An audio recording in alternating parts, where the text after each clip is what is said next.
वालेकुम दोस्तों। कंप्यूटर है जी, बुश गाड़ी का।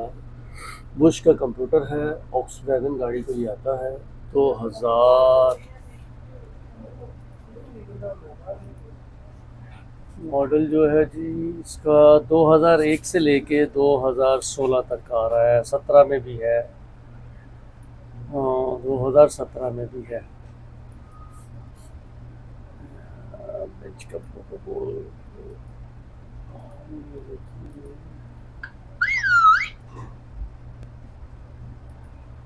वायरिंग डायग्राम देख लीजिए। पीसीबी आपको मैं दिखा देता हूँ। ये इसका पीसी, अगर आपने इसको रीड राइट करना है, ये बूट का वायर है।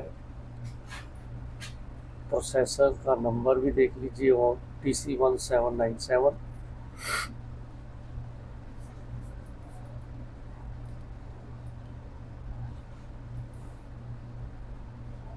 पिन आउट है रीड राइट करने के लिए।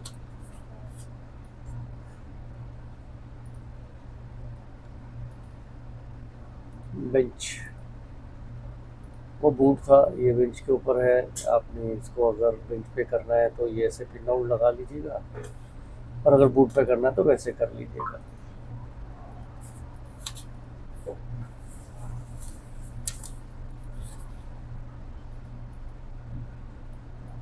चलिए रिपेयरिंग की तरफ चलते हैं। अगर आपने इसे रिपेयर करना है तो ये देख लीजिए, इसका आ गया है जी EDC17C54।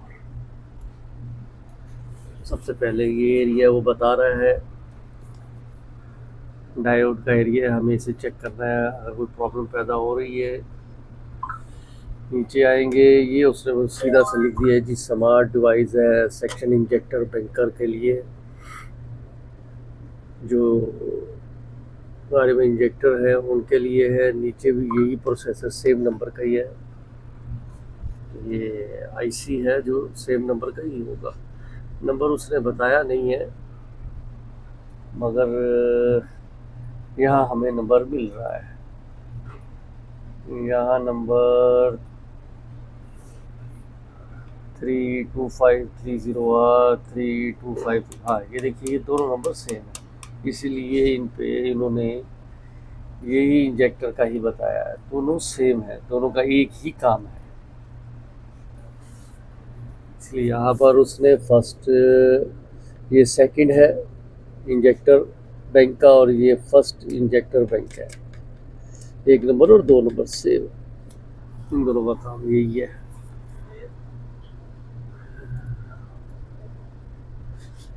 अच्छा जी, अब ये यहाँ से नीचे, अच्छा ये वाला एरिया जो बता रहा है, ये एरिया, ये कंट्रोल मल्टी बता रहा है। यानी हमें इस एरिया को भी चेक लाजमी करना है, चाहे इनमें से कोई डायोड शार्ट तो नहीं है, कोई प्रॉब्लम तो नहीं है, कुछ ऐसा तो नहीं है। ये वाला एरिया,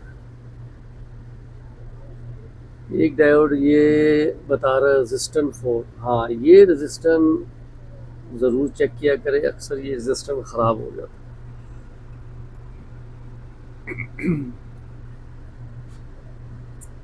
उससे नीचे कैन का भी यही बता रहा है, टर्बो चार्जर को भी बोल रहा है, voltage regulator also control the turbo charger solid set can. Can का भी यही बता रहा है कि भाई इसमें कैन भी है, टर्बो चार्जर भी है, इसमें वोल्टेज रेगुलेशन भी है। ये काफ़ी काम कर रहा है, ये ख़ास चीज़ है। देखिए, अच्छा, इसको चेक करने के लिए जब अब हम बाहर से पावर देंगे, ये हल्का सा गर्म होगा, इसको हीट आएगा।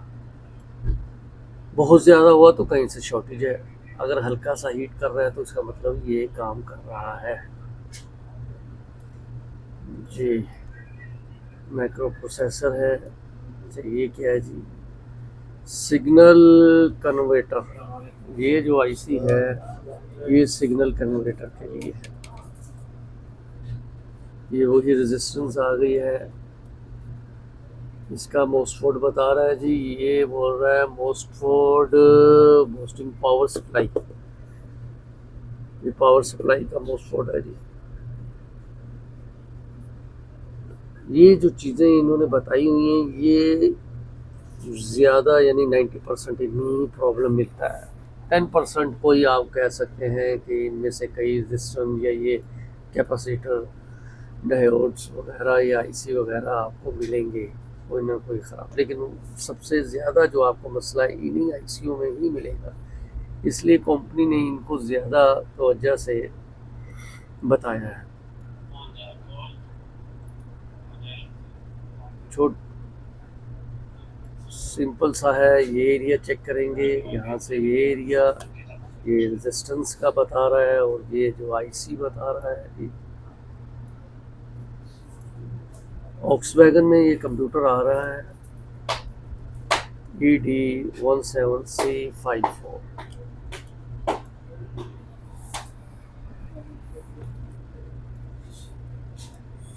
ये दो उन्होंने बताए हैं, ये जी दो बताए हैं कैपेसिटर हैं, हाई वोल्टेज के लिए है।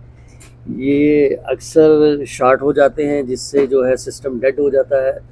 आपने इन दोनों को चेक कर लेना है, कहीं ये शॉर्टेज ये इसलिए है कि किसी दूसरी चीज़ को डैमेज नहीं होगा, ये सारा लोड अपने ऊपर ले लेंगे। ये दो ये वाला कैपेसिटर यहाँ पर भी है, यहाँ जहाँ जहाँ ये आपको मिल रहे हैं ना, इनको चेक करना है आपने। चेक करने का तरीका आपको पता ही है, कंटिन्यूटी से इसको जो है बिल पे रख के देखिएगा क्या दोनों तरफ से बीप दे रहा है। अगर दोनों तरफ से बीप आ रहा है या अलातुल बीप बज रहा है, मतवातर बीप जो बिल हो रही है, तो ये शॉर्टेज है। इसको निकाल के दोबारा देखिए कि शॉर्टेज यही है या आगे कहीं। कई बार ऐसा होता है कि यहाँ पर हम चेक करते हैं कंटिन्यूटी लगा के वो बीप के साथ, तो बीप वो काम करना शुरू कर देता है, लेकिन जब हम इसे निकालते हैं तो दोबारा चेक करते हैं तो वो बीप जो है काम नहीं करता। इसमें मतलब ये कैपेसिटर सही है, कहीं आगे कहीं से शॉर्टेज है, शॉर्ट कहीं आगे है। उसको ट्रेस करेंगे वहाँ वायर कहाँ तक गई है, इसमें आया इसमें जाएंगे, इसमें आया इसमें जाएंगे, यानी फिर ये जहाँ जहाँ वायर जाएगी, जहाँ भर भी इनकी वायरें जाएगी वहाँ तक हम इसे ट्रेस करेंगे। मेरा ख्याल है आपको काफ़ी आसानी होगी इसको बनाने में। किसी दोस्त का कोई सवाल हो कोई, तो वो मुझे व्हाट्सएप पे मैसेज कर सकता है। अगर तो मेरी समझ में हुआ तो मैं ज़रूर जवाब दूंगा। किसी दोस्त को किसी भी कंप्यूटर का फ़ाइल चाहिए हो, एयरबैग क्लियर क्रैश की फ़ाइल चाहिए हो, किसी और पिन आउट चाहिए हो, रीड राइट के लिए कोई मालूमात चाहिए हो या रीड राइट करना चाहता हो, वो मेरे व्हाट्सएप पे मुझे मैसेज कर सकता है।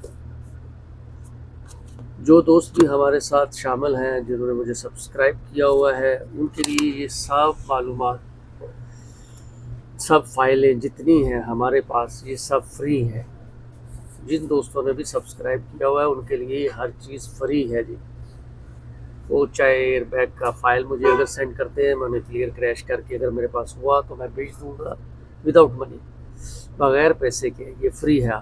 जितनी भी फैसिलिटी होंगी आप तमाम दोस्तों के लिए फ्री है जो मेरे साथ शामिल हैं, जिन्होंने मेरे चैनल को सब्सक्राइब किया हुआ है। इजाज़त दीजिए, अल्लाह हाफ़िज़।